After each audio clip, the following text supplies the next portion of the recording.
আজকে চলে আসলাম ফলের বাগানে। আমাদের এই যে বাড়ির সামনে জায়গা কম, ছাদে আছে কিছু গাছ, আর মাঠের মধ্যে বলতে বাড়ির পিছনে ছোট্ট একটা জায়গায় আমরা বেশ কিছু ফল গাছ লাগিয়েছি, আমি আর আমার ভাইয়া। তো সেগুলোর সাথে আজকে পরিচয় করিয়ে দেব। তো এখন দেখাচ্ছি আর কি কী কী গাছ আছে আমাদের এখানে। এটা মূলত কদবেল গাছ দেখতে পাচ্ছেন। তারপরে এখানে একটা সজনে গাছ আছে, সাথে আম গাছ। এই গাছটা আমি লাগিয়েছিলাম, ওটা আমার ভাইয়া লাগিয়েছে, ওটাও আম গাছ।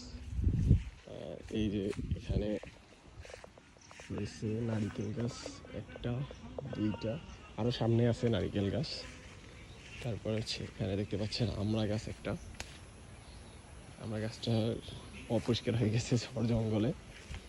তারপরে বেল গাছ, এই বেল গাছটা আমি এসেছিলাম ভার্সিটি থেকে, জাম প্লাজম থেকে সংগ্রহ করছিলাম বেল গাছটা। তারপরে এখানে দেখতে পাবেন সাইড দিয়ে সুপারি গাছ আছে অনেকগুলা, ঝোড় জঙ্গলে ভরে গেছে সুপারি গাছগুলা। এই যে তারপরে মেহগুনি গাছ লাগাইছে, এটা তো ফল গাছ না, কাঠের গাছ। তারপর সুপারি গাছ দেখতে পাচ্ছেন। এই যে একটা ওল গাছ, এখানে সাথে সাথে অনেক কিছু লাগিয়েছে। আর এই যে আমি এটা নিয়ে এসেছিলাম গাজীপুর থেকে, G9 কলার চারা।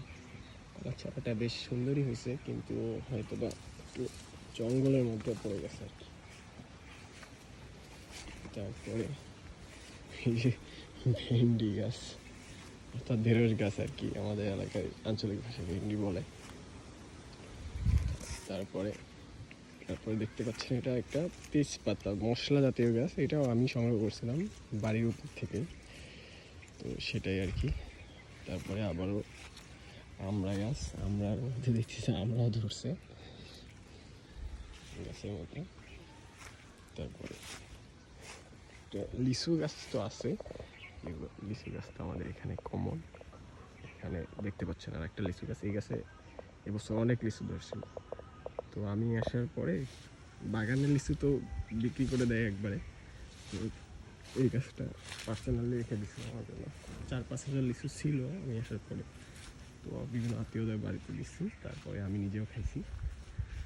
আর এটা হচ্ছে রামবুটান গাছ, এটা ভাইয়া লাগিয়েছে, আমি একটা নিয়ে এসেছিলাম কিন্তু ওই গাছটা আর হয়নি আর কি। লিচু গাছ, আম গাছ, বিভিন্ন ধরনের আম গাছ আমি সংগ্রহ করছি আর কি, বিদেশি। তারপর আর একটা রামবুটান গাছ দুইটা আছে বাগানে, একটা আম গাছ, এই যে নারিকেল